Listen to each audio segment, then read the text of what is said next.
آپ نے پچھلے ایپیسوڈز میں کہا ہم سے کافی امراض ہیں جن کا علاج اسلامی طریقے سے قرآن کے راستے پہ چلنے سے ہوتا ہے، اور کچھ لا علاج امراض ہوتے ہیں، اس کے بارے میں آپ تھوڑی سی روشنی ڈالیں، اسلامی تعلیمات کے نظریے سے آپ اس پر گفتگو کریں۔ اسلامی اعتبار سے لا علاج یہ ورڈ کوئی کانسیپٹ نہیں ہے جی، کیونکہ ہر بیماری کا علاج اللہ نے نازل کر دیا۔ سبحان اللہ۔ یہ الگ بات ہے کہ جاننے والا جانا، نبی صلی اللہ علیہ وسلم نے ارشاد فرمایا ما انزل اللہ داء الا انزل له شفاء علم من علم جہل من جہل۔ اللہ نے جب بھی کوئی بیماری اتاری تو ساتھ میں اللہ تعالیٰ نے شفا بھی اتاری۔ جاننے والے جان گئے، نہیں جاننے والے نہیں جان، لیکن وہ تو موجود ہے۔ ہم کو تحقیق کرنا ہے، ریسرچ کرنا ہے تاکہ ہم اس کا علاج لے سکیں۔ پھر بھی اب بعض اوقات اور شفا دینے والا کون ہے؟ سبحان اللہ۔ اللہ سبحانہ تعالیٰ۔ بعض اوقات اللہ تعالیٰ کی مشیت یہ ہوتی ہے کہ وہ اچھے انسان کو بھی شفا نہیں دیتے، مرضی ہے اللہ کی، تو اللہ سبحانہ و تعالیٰ اس کو درجات بلند کرنا چاہتے ہیں۔ امتحان ہے۔ ایک حدیث شریف ہے، ایوب علیہ السلام کتنے بیمار ہوئے، نبی اکرم صلی اللہ علیہ وسلم پہ تکلیفیں آئی طائف کے میدان میں، جی احد کے میدان میں پتھر لگے تو کئی دن تک تو اس کا درد ہوا ہوگا نا۔ جی، تو مطلب یہ ہے کہ نیک لوگوں پر بھی مصیبتیں آتی ہے، جس کا جتنا ایمان ہوتا ہے ویسے اس کی آزمائشیں بھی آتی ہے۔ تو ایسے وقت پر نبی اکرم صلی اللہ علیہ وسلم نے ارشاد فرمایا اگر ایک کانٹا بھی چبھتا ہے تو اس کا بھی اجر لکھا جائے گا۔ سبحان اللہ۔ اور جو آزمائشیں بندے پر آتی ہے تو کیوں آتی ہے، اس کا پیچھے فلسفی قرآن اور حدیث میں ہمیں ملتا ہے۔ نبی اکرم صلی اللہ علیہ وسلم نے ارشاد فرمایا کہ بعض بندوں کو اللہ تعالیٰ بہت پسند کر لیتے ہیں، ان کی کچھ ادائیوں، ان کے کچھ نیت، کس کی نیت کیسی اللہ کے ساتھ محبت ہے ہم نہیں بول سکتے۔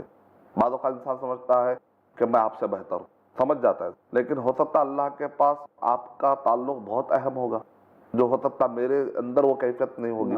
تو پتہ نہیں کس کے دل میں کیا محبت اللہ تعالیٰ سے کیا لیول پر ہوگی، ہم ناپنے والے نہیں ہیں، وہ تو اللہ بہتر جانتا ہے۔ تو اللہ تعالیٰ کسی کے اچھائیوں کو، اس کے عقیدے کو دیکھ کر، اس کے عمل کو دیکھ کر، کچھ اچھائی کو دیکھ کر پسند کر لیتے ہیں کہ بندہ جنت میں جائے، لیکن اس کا عمل زیادہ نہیں ہوتا، تھوڑا ہوتا ہے۔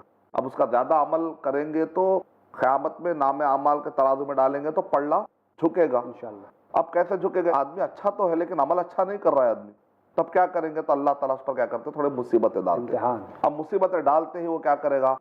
اے اللہ یہ مصیبتیں آئے، اللہ یہ مصیبتیں، اتنے مرتبہ وہ اللہ اللہ کہے گا، اللہ کی طرف رجوع کرے گا تو وہاں پر فرشتوں سے کہتے ہیں نہیں کیا لکھو، اللہ اللہ کا۔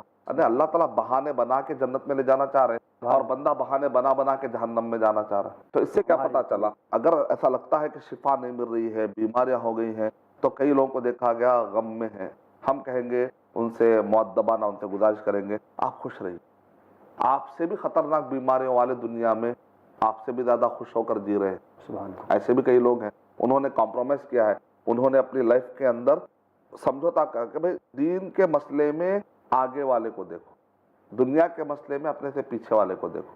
نبی صلی اللہ علیہ وسلم نے ارشاد فرمایا کہ اپنے سے کم والے کو دیکھو، دین کے مسئلے میں اپنے سے آگے والے کو دیکھو۔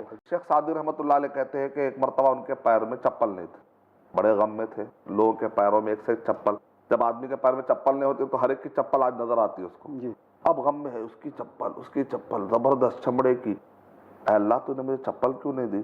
کچھ دیر کے بعد وہ جاتے ہیں مسجد کے پاس، دیکھتے ہیں کہ ایک آدمی کو پیر ہی نہیں ہے، وہ کہتے ہیں کہ اللہ کا شکر ہے کہ مجھے پیر تو ہے اور بیچارے کو پیر نہیں۔ تو دنیاوی اعتبار سے اپنے سے کم والے کو دیکھنے یا اس سے زیادہ مصیبت والے کو دیکھنے سے البلاء اذا عمت طابت کہتے ہیں، یعنی کسی کی مصیبت دیکھ لینے پہ آپ کو تو سکون ملتا ہے۔ جی، تو ہر ایک کو کسی میں اللہ نے آگے رکھا، کسی چیز میں اللہ نے اس کو پیچھے رکھا۔ تو دنیاوی امور میں جس کے پاس جو کمی ہے اس کو دیکھ کر دوسرے کو تسلی مل جائے گی۔ دینی مسئلوں میں ابو بکر رضی اللہ تعالیٰ عنہ سے عمر رضی اللہ تعالیٰ آگے بڑھنے کی ہمیشہ کوشش کرتے تھے۔ تو بیماریاں یا کوئی مسائل مان لیجئے کہ کچھ بھی کوشش کرنے کے باوجود بھی نہیں ہو رہا ہے تو آپ کو گھبرانے کی ضرورت نہیں ہے۔